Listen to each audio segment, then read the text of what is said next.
Привет, друзья! Как дела? My name is Fedor, and today we will learn a poem by Lermontov that all Russians will know almost by heart. In Russia, in Russian culture, I would say, it's not only important to learn poems for language purposes, but also for the cultural purposes. We learn a whole lot of poems in school, and a lot of Russians know a lot of poems by heart. I had a call with my student, and she said, I got into Russian literature and Pushkin, and this poem, I loved you and this and that. And I said, oh, я вас любил, любовь еще быть может. So I knew that poem by heart. And I was surprised that I even knew it myself. I never learned it, I never memorized it. But it's just simply in our culture so much that we hear it a whole lot. And so for you guys as learners, it's important to learn the poems not just for linguistics, but also for culture as well. And we have done a few of these videos of different authors, but Lermontov seems to be flying under the radar of many learners.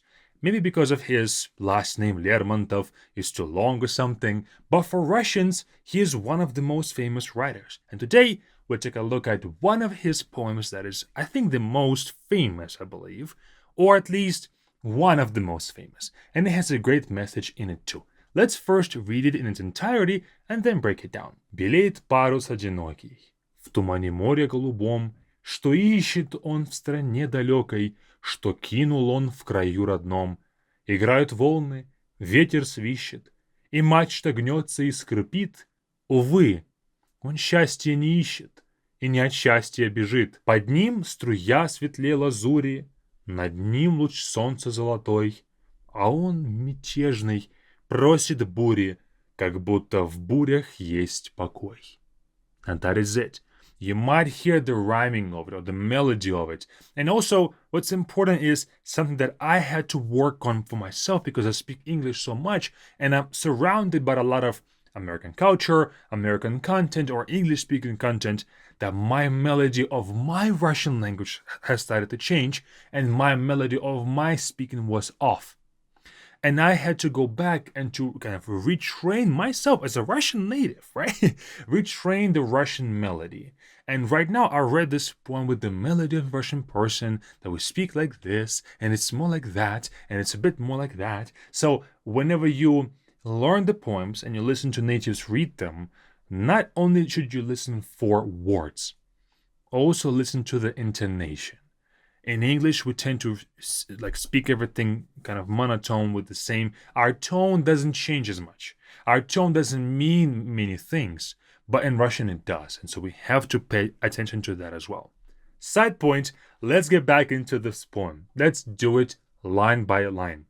Белеет парус одинокий. A lonely sail is whitening. So, and then this next part, next sentence kind of adds to it.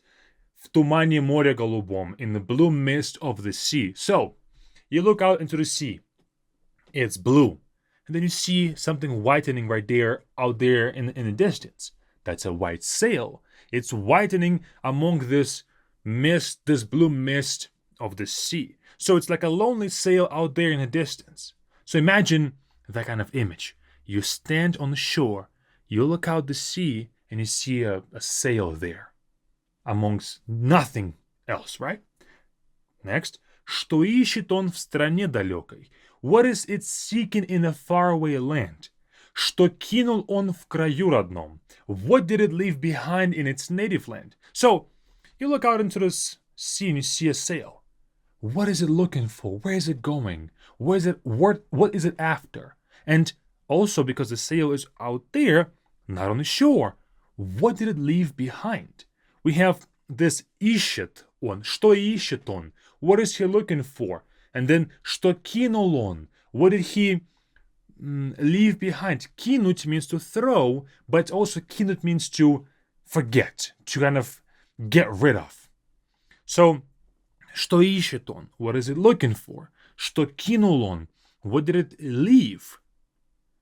Again, this image is starting to be kind of painted and described. Играют волны, ветер свищет. The waves play, the wind whistles. Играют, of course, plays. Волны means waves. And ветер is wind. And свищет is whistles. И мачта гнется и скрипит. and the mast bends and creaks. So the sail is out there in the sea, and among this nature of waves and winds, it breaks or it bends and it changes a bit, right? So these two lines, maybe they kind of go to say it's out there in the sea now. It's kind of under nature's call. We cannot command the sail to do anything or to be anything. Now it's up to the nature to take it somewhere, because the sail, of course, goes where the wind goes, pretty much. Увы, он счастья не ищет. Alas, it's not seeking happiness. И не от счастья бежит. And it's not fleeing from happiness. So this sail out there in the sea is not looking for happiness, and it's not leaving happiness behind. There's something else that's happening there. Of course, it's a metaphor for a person trying to find themselves, trying to go out there into the sea, risk their lives. Because when you're sailing, it's a risky endeavor. And you're not looking for happiness. You're not leaving happiness behind. There's something else. Он счастья не ищет. He is not looking for happiness. On here is he, but in Russian, all nouns have a gender, so sail is masculine. So он не ищет, he is not looking. Счастье is happiness. И and не от счастья бежит, and not from happiness is he running away. That's kind of the linguistic translation of it. Под ним струя светлей лазури. Under it, the stream is lighter than azure. So, under the sea, there's a line of azure, or the sea that is blue, right? Над ним луч солнца золотой. Above it, the golden ray of the sun. So, we have под ним, under it, над ним, above him. And you see this comparison of finding, leaving behind. Finding something, running away from something. It's like the opposites. Same here. Под ним, under him, над ним, above him. So Lermontov is using these things to kind of contrast and paint a picture. So right now he's simply describing the nature. Below him is nature, above him is nature, sea below, sky above, sun above. А он мятежный просит бури. And it, rebellious, asks for a storm. Как будто в бурях есть покой. As if there's peace in storms. So, right now, there's a sun, and the sea is very blue, so it's a calm time of the day. But the sail is asking for a storm, as if in the storms, he finds happiness or calm. And this, that's the whole point. The way I understand it is that sometimes we have our calling, right, in life. Like a sail's calling is to get through the storm, get from point A to point B, regardless of the weather. And right now it's calm, it's too easy. Even a small boat could have gotten through. But a sail can get through tougher weather. And so in life, this is, again, the way I understand it. Maybe you have a different understanding. Maybe you can just put in the comments so we can all learn something and see a perspective. Is that sometimes we have our calling. And that calling may not bring us happiness. But that's what we are supposed to do. Maybe for somebody, their calling is to be a banker. For somebody, it is to be a teacher. For somebody, it's to be a coach. For somebody, it's to be an accountant and work with numbers. And those numbers don't bring them happiness. But that's what they were called to do. And so whenever they have trouble with numbers, whenever the accountant has to get through numbers and understand them, that's when they are alive. That's when they are calm, like in this poem, as if in storms there is calm.